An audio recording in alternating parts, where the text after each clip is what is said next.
आज जो आपका टॉपिक है, टॉपिक मैंने कल आपको बताया था योजना के बारे में, प्लानिंग के बारे में, सोशल पॉलिसी यानी सामाजिक नीतियों के बारे में और भारत में उनकी क्या भूमिका है उनके बारे में विस्तार से बताया था। इसी के क्रम में आज आ जाता है कि योजना निर्माण, कार्यान्वयन एवं मूल्यांकन की जो योजनाएं भारत के विकास से संबंधित बनती हैं, उन योजना का निर्माण, उनका क्रियान्वयन कैसे होता है और उनका मूल्यांकन किसके द्वारा किया जाता है, कैसे किया जाता है और कैसे उनकी पूरी ड्राफ्टिंग की जाती है। तो आज इसको शुरू से करने से पहले इस टॉपिक को सबसे पहले मैं आपको वही बताऊंगी प्लानिंग के बारे में, योजना के बारे में।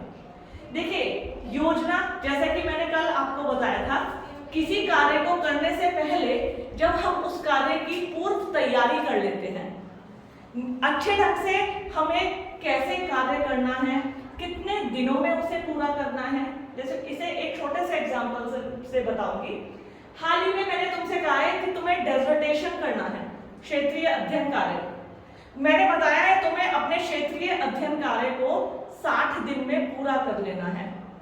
सबसे पहले जब आप कार्य करोगे, कार्य की ड्राफ्टिंग करोगे, रूपरेखा बनाओगे, फिर एक अच्छी सी स्ट्रैटेजी बनाओगे कि मैं किस तरीके से अपने कार्य को बहुत अच्छे ढंग से कर सकूं।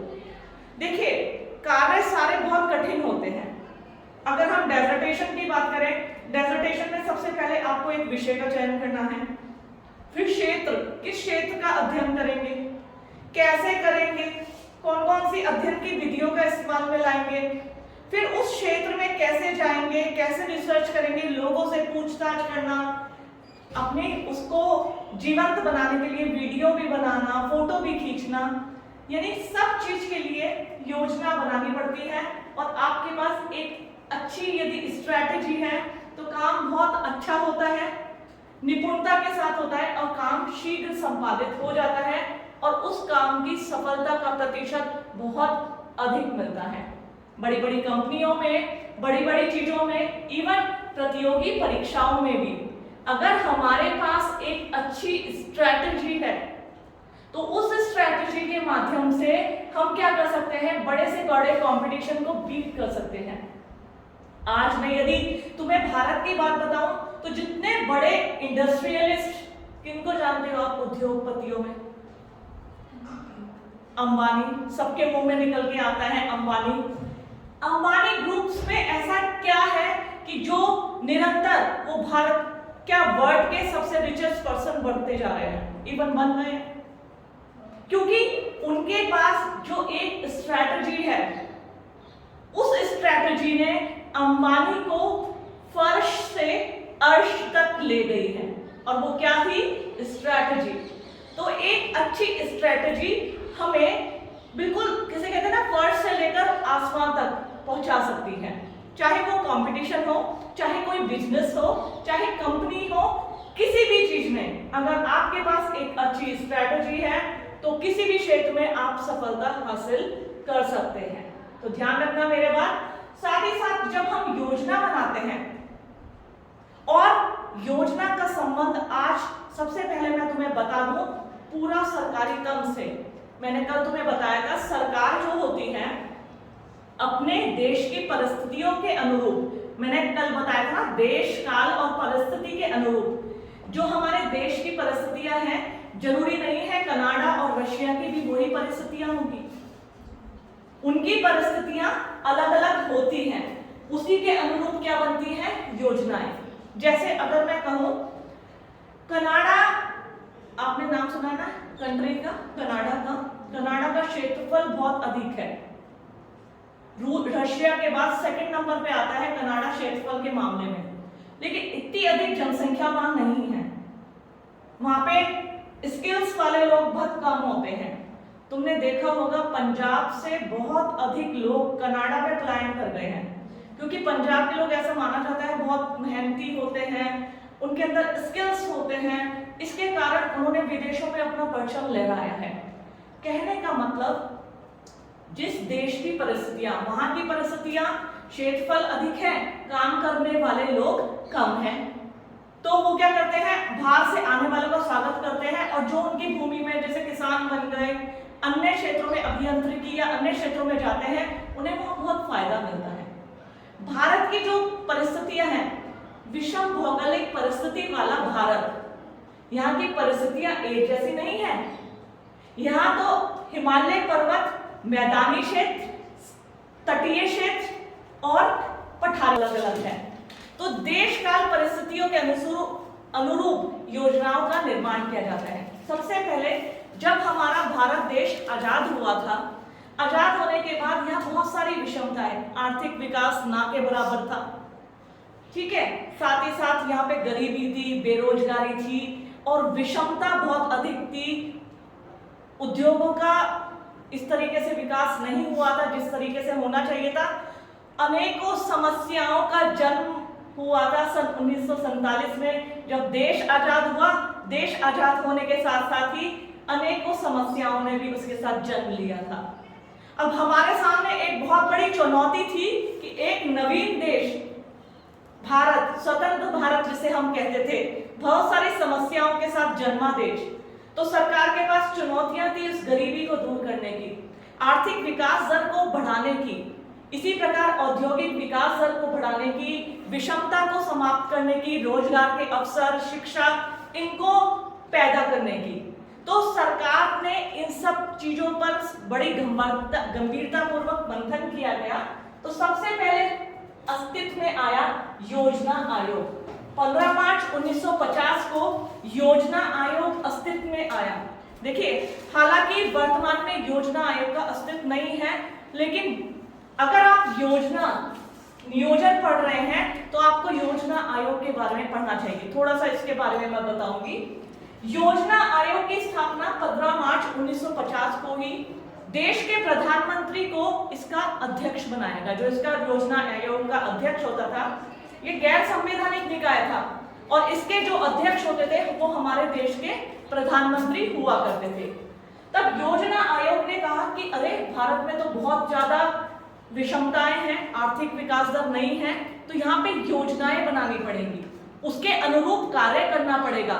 तभी 5 ईयर प्लान, तुमने सुना होगा, पंचवर्षीय योजनाएं अस्तित्व में आई, जिससे पंचवर्षीय योजना का मतलब था कि सरकार 5 वर्ष का एक प्लान तैयार करती थी कि हम आगामी 5 वर्षों में ये और इस क्षेत्र में कार्य करेंगे। ध्यान से समझना सर, मैंने कहा ना, योजना या नियोजन कहते हैं किसी कार्य की पूर्व तैयारी, पहले से योजना बनाना। तो पंचवर्षीय योजना 5 वर्ष की एक पूर्व योजना बनाई जाती थी कि हम आर्थिक विकास दर हम इतनी प्राप्त करेंगे, इतने रोजगार के अवसर पैदा करेंगे, इतने लोगों को आवास दिलाएंगे, कृषि के क्षेत्र में हम यहाँ उन्नति करेंगे या उद्योगों के क्षेत्र में ऐसे उन्नति करेंगे। तो उसके लिए योजना आयोग की स्थापना की गई। योजना आयोग विभिन्न योजनाओं को अमली जामा पहनाता था, विभिन्न विभागों से आमंत्रित करता था, बताइए आपकी क्या समस्या है, किस क्षेत्र में आपको कहाँ दिक्कत आ रही है, तो उसके अनुरूप योजना का निर्माण किया जाता था। इसी के पैरेलली राष्ट्रीय विकास परिषद, जिसका अस्तित्व आया 6 अगस्त 1952 को, योजना आयोग की मॉनिटरिंग या उसके एक सलाहकारी संस्था के रूप में राष्ट्रीय विकास परिषद अस्तित्व में आया। वो किस लिए? क्योंकि भारत एक संघ के लोकतांत्रिक देश है। लोकतांत्रिक देश होने के नाते भारत में संघीय सरकार तो काम करती है, साथ में राज्य की सरकारें भी होती हैं। और जैसा कि मैंने बताया, हर राज्य की समस्या उसकी परिस्थितियों के अनुरूप अलग अलग होती है। तो इसी के बीच सामंजस्य स्थापित करने के लिए राष्ट्रीय विकास परिषद की स्थापना की गई कि राष्ट्रीय विकास परिषद योजना आयोग को सलाह देगा कि आप इस योजना में ये संशोधन कर दीजिए, इस योजना में ये संशोधन कर दीजिए, इसमें ये मिला सकता है। तो इस प्रकार ये दोनों संस्थाएं अस्तित्व में आई, आयोग अस्तित्व में आई, योजना आयोग और राष्ट्रीय विकास परिषद। अब तुमसे एक चीज का जिक्र करूंगी क्योंकि ये जानना तुम्हारे लिए बहुत जरूरी है कि योजनाओं का निर्माण करना केंद्र सरकार करती है या राज्य सरकारें करती हैं। तुमने केंद्र सूची, राज्य सूची और समवर्ती सूची सुना है, पढ़ा है जीके में? कोई मुझे बताएगा वो क्या है? केंद्र सूची, राज्य सूची और समवर्ती सूची, बताइए कोई। उसमें मैम क्षेत्र डिवाइड कर रखे हैं कि केंद्र में जो पॉलिसी जो केंद्र लाएगा। देखो मैं बताती हूँ, सुनो। केंद्र सूची के अंतर्गत जितने भी विषय होते हैं उस पर कानून बनाने का अधिकार केंद्र सरकार को है। राज्य सूची के अंतर्गत जितने भी विषय होते हैं उस पर कानून बनाने का अधिकार राज्य सरकार को है। और एक आती है समवर्ती सूची। समवर्ती सूची उसको कहा गया है। समवर्ती सूची में जितने भी विषय आते हैं उस पे कानून बनाने का अधिकार दोनों को है, केंद्र सरकार को भी और राज्य सरकार को भी। तो मैं तुम्हें यहाँ ये बताना उचित समझूंगी, और इसे समझ लो तुम, नेट का क्वेश्चन कई बार पूछा जाता है कि योजना या नियोजन कौन सी सूची में है, तो नियोजन या योजना समवर्ती सूची में आता है। नियोजन या योजना जिसे हम कहते हैं प्लानिंग, ये समवर्ती सूची में आता है। और रीजन मैंने आपको अभी अभी बताया है, जिसपे कानून बनाने का अधिकार केंद्र सरकार को भी है और राज्य सरकार को भी है। क्योंकि मैंने आपसे बताया है कि हमारे भारत की भौगोलिक परिस्थितियां, भौगोलिक विषमताओं के अनुरूप ही वहां पे योजनाओं का निर्माण किया जाता है। अब अगर हम आज प्रेजेंट डेट की बात करें योजनाओं के निर्माण में, तो एक योजना आयोग को समाप्त कर दिया गया। योजना आयोग के स्थान पर नीति आयोग अस्तित्व में आया 1 जनवरी 2015 को। 1 जनवरी 2015 को नीति आयोग अस्तित्व में आया। देखिए, ऐसा माना गया कि भारत में जो परिस्थितियां, जो उदारीकृत अर्थव्यवस्था भारत की चल रही थी, उदारीकरण की नीति मैंने तुम्हें बताई थी, किसी को याद हो तो? थोड़ा भूल गए होंगे, फिर से अभी रिपीट करती है। देखो, ये सब क्वेश्चन तुम कहते हो ना, थोड़ा यूजीसी नेट के लिए पढ़ो, और पढ़ना हमें यहां से है, यहां से याद नहीं करना है, हमें यहां पे बिठाना है। देखिए, उदारीकरण की नीति 1991 में मैंने तुम्हें बताया था, पीवी नरसिम्हा राव की सरकार थी, याद आया होगा तुम्हें थोड़ा सा। तो उदारीकरण की नीति की घोषणा की गई थी। उदारीकरण, उदार कहते ना, ये बहुत उदार व्यक्तित्व है। अब यही बता दो, उदार किसके लिए इस्तेमाल होता है? उदार किसे कहते हैं हम? अरे हिमानी तो बहुत उदार है, अपनी जेब में 100 रुपए होगी वो भी दान कर देगी। उदार, उदार व्यक्तित्व आता है, बहुत लिबरल होना, उदार होना, किसी का दुख देखा नहीं जाता, या किसी के लिए बहुत शिथिल हो जाना अपने। देखो, उदारीकरण की नीति क्या आई थी? पहले भारत में इंडस्ट्री लगाना बहुत कठिन था। इसको तुम ऐसे मान लो, बंदूक होती है ना, बंदूक, पिस्टल अगर तुम बाजार से खरीदने गए तो तुम्हें 50,000 की पिस्टल मिल जाएगी, लेकिन पिस्टल को रखने के लिए किसकी जरूरत होती है? लाइसेंस की। वेरी गुड, बहुत इंटेलिजेंट है आप लोग तो। पिस्टल को रखने के लिए लाइसेंस की जरूरत होती है। लाइसेंस यदि तुम अप्लाई करने जाओ तो तुम्हारे 2 लाख रुपए लाइसेंस पे लगेंगे। तो पिस्टल रखने का टोटल खर्च कितना हो गया? 2.5 लाख रुपए। वेरी गुड, बहुत होशियार हो। 50,000 की पिस्टल और 2 लाख का लाइसेंस। ऐसा ही कुछ हाल हमारे भारतीय उद्योगों के साथ था। जो उद्योग थे, उद्योगों को लगाने का जो कार्रवाई थी, जिसमें जमानत राशि थी 100 करोड़ रुपए की, कि कोई भी यदि उद्योग लगाएगा तो उसे 100 करोड़ रुपए की एक जमानत राशि रखनी पड़ेगी। पेपर की जो होती थी ना, एनओसी, वो बहुत कठिन होती थी। कर व्यवस्था बहुत ही कठिन थी। इतनी ज्यादा कागजी कार्रवाई थी कि भारत में कोई भी उद्योग लगाने की हिम्मत नहीं करता था। ऐसे में यहाँ इंडस्ट्रियल डेवलपमेंट नहीं हो पाया था। कब तक? बहुत ज्यादा 1991 तक। जबकि किसी देश के विकास में उसके औद्योगिकरण बहुत महत्वपूर्ण भूमिका अदा करता है। तब पीवी नरसिम्हा राव की सरकार ने 1991 में उदारीकरण की नीति की घोषणा की। शॉर्ट में बताऊंगी ये उदारीकरण की नीति थी कि अब भारत में जो 6 उद्योगों को छोड़कर हथियार, गोला बारूद, जितनी भी रक्षा से संबंधित उद्योग थे, शेष पर से लाइसेंस की व्यवस्था को समाप्त कर दिया गया कि अब लाइसेंस की जरूरत नहीं है, मतलब आप बंदूक रख सकते हैं।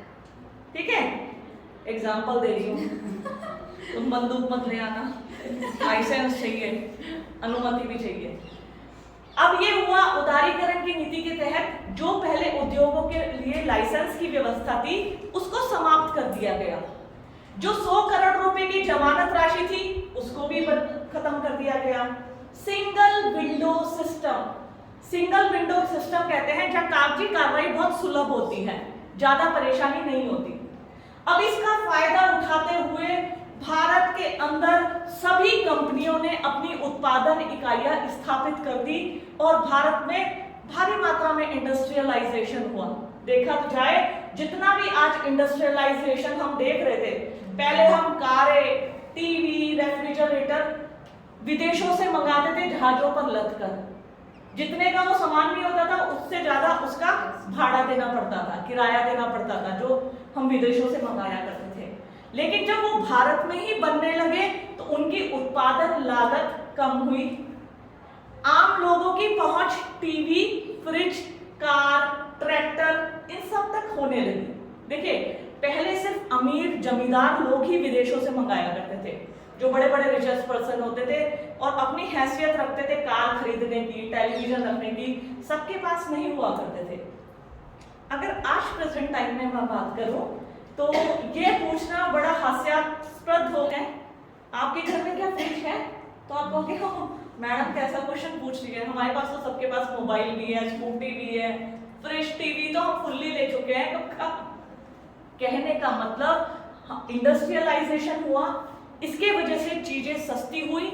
इवन आज अगर तुम गौर करो, तुम, मुझे नहीं लगता गौर करते हो, पहले की अपेक्षा हम जो कपड़े पहनते हैं वो भी सस्ते हुए हैं। पहले हम सोचते थे कोई हम 1000 रुपए में टॉप जीन्स या 2000 में दे दे, आज 400, 500 में, इवन जब सेल लगती है 200, 100 रुपए की टी शर्ट भी मिलती है भैया। तो कहने का मतलब जिस तरीके से औद्योगिकरण का विस्तार हुआ, उत्पादन भारी मात्रा में होने लगा, आम आदमी की पहुंच सारे सामानों पर होने लगी। आज एक आम आदमी का घर, किसी के घर भी चली जाइए, टीवी, फ्रिज और वॉशिंग मशीन, स्कूटी, कार, ये कॉमन सी चीजें हैं, ये सबके पास आ गई। और रिजल्ट आया कहां से? द पॉलिसी ऑफ लिबरलाइजेशन, उदारीकरण की नीति के माध्यम से। तो अब मैं तुम्हें एक बात बताती हूँ, योजना आयोग का अस्तित्व कैसे कम हुआ। भारत में पहले 5 ईयर प्लान बनते थे, मतलब 5 साल की योजनाएं बना के पंचवर्षीय योजना बनती थी। सरकार कहने लगी कि पंचवर्षीय योजनाएं, अब हमें छोटी योजनाएं बनाने की आवश्यकता नहीं है, हमें एक लंबी समय अवधि वाली योजनाओं का निर्माण किया जाना चाहिए। क्योंकि भारत के पास उदारीकरण की नीति के बाद उदारीकरण अर्थव्यवस्था या विकास दर भी अब बढ़ती जा रही है। यहाँ की समस्याएं पहले के अनुरूप नहीं रही है, अब समस्याएं समयानुसार बदल रही है। वैज्ञानिक क्रांति आई, औद्योगिक क्रांति आई, और जिस प्रकार सूचना और प्रौद्योगिकी युग का विस्तार हुआ है, आज भारत में कौन सी कंपनी ऐसी है जिसकी इकाई भारत में नहीं है? रोजगार के अवसर पैदा हुए हैं। अब तुम कह रहे नहीं मैडम बेरोजगारी है, हर चीज है, बेरोजगारी भी है, इलाज भी नहीं होते, कंपटीशन में भी रह जाते हैं, क्योंकि जनसंख्या भी तो इतनी अधिक है। जनसंख्या भारत की इतनी अधिक है कि सबके लिए सब चीज करना पॉसिबल नहीं है। तो सरकार ने कहा कि अब हम पंचवर्षीय योजनाओं के माध्यम से नहीं, एक दीर्घकालीन योजना के माध्यम से हम अपनी योजनाओं का निर्माण करेंगे। उन्होंने कहा पंचवर्षीय योजनाओं के स्थान पर 15 वर्षीय योजनाएं बनाई जाएंगी, क्योंकि छोटी योजनाओं से क्या होता था, उनकी समयावधि बहुत जल्दी खत्म हो जाती थी, सरकार उसके अनुरूप कार्य नहीं कर पाती थी।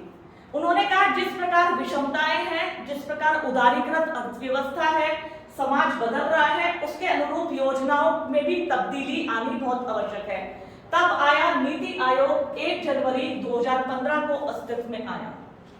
अब नीति आयोग योजना आयोग के स्थान पर योजनाओं के निर्माण में महत्वपूर्ण भूमिका अदा करता है। लेकिन जैसा कि मैंने बताया, योजना नियोजन विषय आता है समवर्ती सूची में। ऐसे में यहाँ पर और लोकतांत्रिक विकेंद्रीकरण की हम बात करते हैं। लोकतांत्रिक विकेंद्रीकरण कहते हैं सभी तबके का ध्यान रखना, मतलब फैलाव। अगर राज्य है तो राज्य अपनी योजनाएं अपने अलग बनाएंगे, जिला स्तर पे भी नियोजन समितियां अलग होती हैं। अब मैं तुम्हें बताती हूँ कैसे। योजना निर्माण में जो भूमिका निभाता है नीति आयोग, जो दीर्घकालिक अवधि की योजनाएं बनाता है। साथ ही साथ राज्य योजना बोर्ड और आयोग, राज्य के भी अपने बोर्ड्स होते हैं राज्य योजना निर्माण के, या आयोग होते हैं, और जिला स्तर पर जिला योजना समितियां होती हैं। इनका कार्य क्या होता है, वहां की परिस्थितियों के अनुरूप वहां की विभिन्न योजनाओं का निर्माण करना, सरकार को सुझाव देना कि हमें इस क्षेत्र में ये समस्या आ रही है, आप यहाँ पर ये कार्य करिए। तो ये जो संस्थाएं हैं, अगर हम बात करें नीति आयोग की, ये केंद्र स्तर पर और पूरे भारत के संबंध में दीर्घ अवधि के लिए योजनाओं का निर्माण करता है। संबंधित जितने भी हमारे भारत में राज्य हैं, उसमें राज्य योजना बोर्ड और आयोग महत्वपूर्ण भूमिका निभाता है। और इसी प्रकार जिला योजना समितियां वो महत्वपूर्ण ही है योजना निर्माण, कार्यान्वयन और उनका मूल्यांकन। कि योजना जो होती है, योजना आयोग में नीति आयोग, राज्य योजना बोर्ड और जिला योजना समितियां ये महत्वपूर्ण भूमिका अदा करते हैं।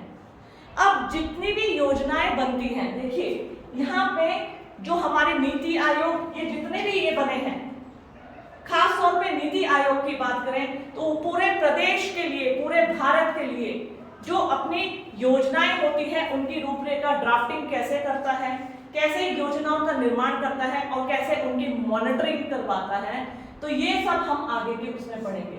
देखिए, सबसे पहले उनका दायित्व होता है देश में उपलब्ध संसाधनों का पता लगाना। जितने भी हमारे यहाँ इंफ्रास्ट्रक्चर मौजूद है, उनका ये विभिन्न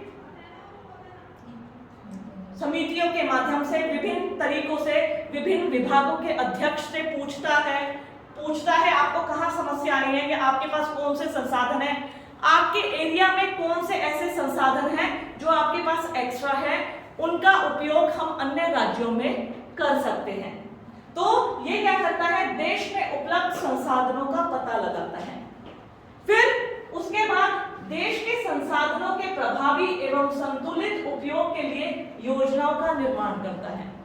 जितने भी हमारे पास, जैसे अगर हम बात करें, हम कर इकट्ठा करते हैं, चाहे आयकर से, चाहे अब हम जीएसटी से हम कर इकट्ठा करते हैं।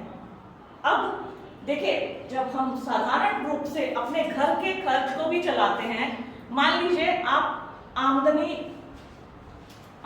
सैलरीड पर्सन हैं, आपको अपना घर चलाना है, तो आप क्या करोगे, महीने भर ऐसे ही खर्चा करते रहोगे, डिवाइड कर देंगे। किस चीज में, कि इतने इस महीने में इतना खर्चा इस चीज में करेंगे, इस चीज में।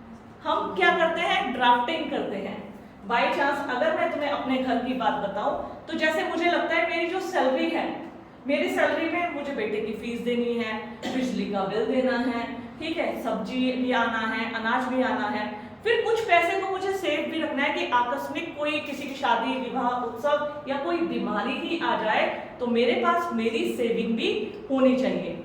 हमारे देश की सरकार विभिन्न, उनकी आय के स्रोत क्या होते हैं, उनकी आय के स्रोत यही सब है कि विभिन्न करों के माध्यम से जो कर संसाधन या जो सरकारी उद्योग है उनके माध्यम से जो उन्हें मुनाफा होता है वो सब इकट्ठा करते हैं। फिर उनको इकट्ठा करने के बाद वो अंदाजा लगाते हैं किस क्षेत्र में हमें ज्यादा खर्च करने की जरूरत है। क्या रक्षा के, जिससे हम बजट कहते हैं ना, देश का बजट आता है फरवरी माह में, कि देश में किस क्षेत्र में कितना कर लगा, किस में कर घटा, किससे आय अधिक हुई, किस क्षेत्र को सरकार अब क्या देगी, जैसे शिक्षा के क्षेत्र में, स्वास्थ्य के क्षेत्र में, इसी प्रकार रक्षा के क्षेत्र में किस अपने सरकार ने इतना बजट रिलीज किया। कहने का मतलब जितनी आमदनी होती है उसका लेखा जोखा कर कर किन किन क्षेत्रों को ज्यादा जरूरत है, किस क्षेत्र को ज्यादा जरूरत है आगे निकालने की। अगर हमें लगता है कि हमें पड़ोसी देशों से खतरा है तो हमारे रक्षा पर व्यय उतना ही किया जाता है। अगर हमें देखा जाता है कि इस समय कोरोना महामारी के कारण हमें सबसे ज्यादा फोकस करना है अपने देश की स्वास्थ्य सुविधाओं पर, तो बजट को सबसे ज्यादा प्राथमिकता दी जाती है स्वास्थ्य सुविधाओं पर। कहने का मतलब देश में उपलब्ध संसाधनों का पता लगाया जाता है, फिर देश के संसाधनों के प्रभावी एवं संतुलित उपयोग के लिए योजनाओं का निर्माण किया जाता है।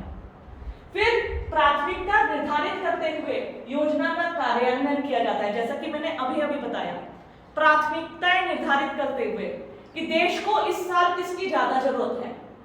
स्वास्थ्य के क्षेत्र में जरूरत है कि हमें शिक्षा के क्षेत्र में आगे ले जाना चाहिए, या फिर हमारे देश की रक्षा व्यवस्था थोड़ी ऐसी है कि उसको मजबूत या आधार देना बहुत जरूरी है।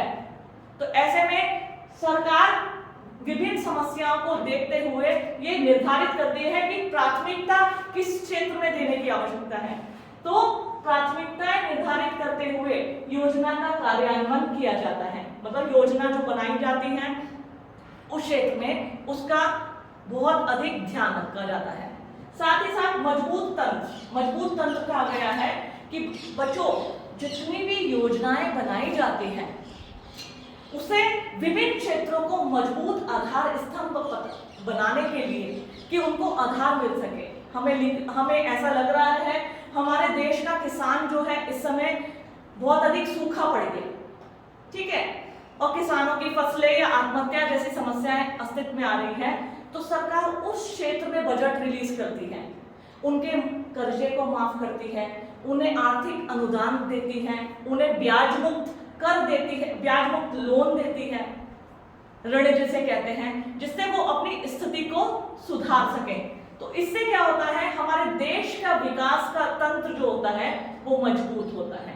साथ ही साथ योजना के प्रत्येक चरण में हुई प्रगति का मूल्यांकन। देखो जो हमारा नीति आयोग है वो देश में योजना का निर्माण तो करता ही करता है, ये मत सोचना कि सिर्फ वो योजनाओं का निर्माण ही करता है, वो तो योजना के निर्माण के साथ साथ उनके कार्यान्वयन कि कैसे योजना लागू की जाएगी, फिर उनका मूल्यांकन कि ये योजना सफल हुई, किस किस क्षेत्र को इससे सबसे ज्यादा लाभ पहुंचा, क्या इसे आगे भी जारी रखना चाहिए या किसी एक विशेष क्षेत्र में ये योजना जारी रखनी चाहिए, दूसरे क्षेत्र में इसको बंद कर देना चाहिए। कहने का मतलब योजना के प्रत्येक चरण में हुई प्रगति का मूल्यांकन करता है कि वो स्टेप बाय स्टेप कि जो योजना हुई कि उसमें कितनी प्रोग्रेस हुई उसका मूल्यांकन किया जाता है।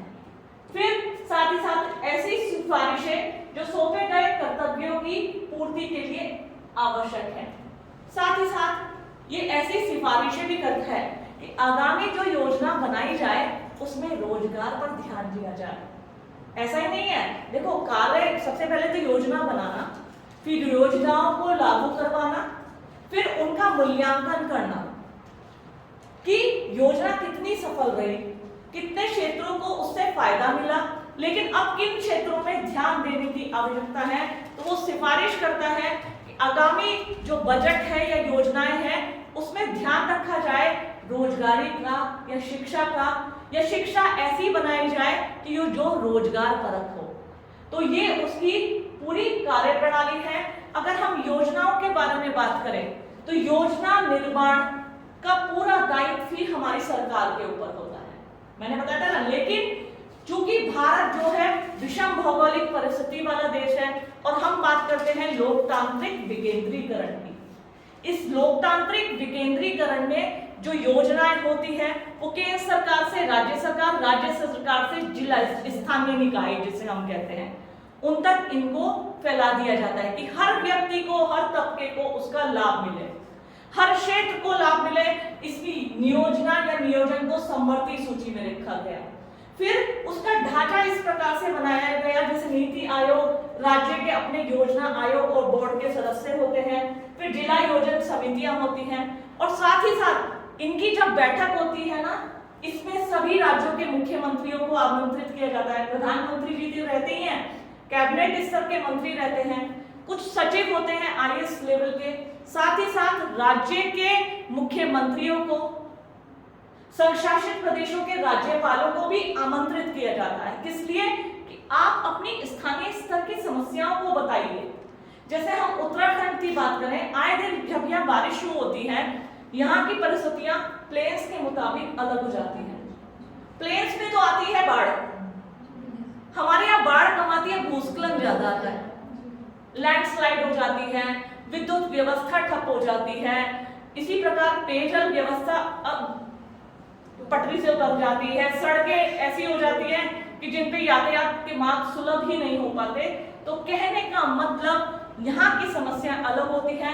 चूंकि नियोजन समवर्ती सूची में रखा गया है, इसलिए उसका लोकतांत्रिक विकेंद्रीकरण होने के नाते उनका कार्यान्वयन और जो निर्माण होता है वो भी विकेंद्रित ढांचे के अनुरूप होता है। केंद्र में अलग, राज्यों में अलग, और स्थानीय निकायों या जिला योजना समितियों के माध्यम से स्थानीय क्षेत्रों में अलग होता है। उन्हीं के अनुरूप उनका कार्यान्वयन किया जाता है निर्माण के साथ साथ, और उन्हीं के अनुरूप उन्हें लागू करने के साथ साथ उनका मूल्यांकन भी किया जाता है। तो ये है बच्चों योजना का निर्माण, कार्यान्वयन और मूल्यांकन। क्वेश्चन देखिए।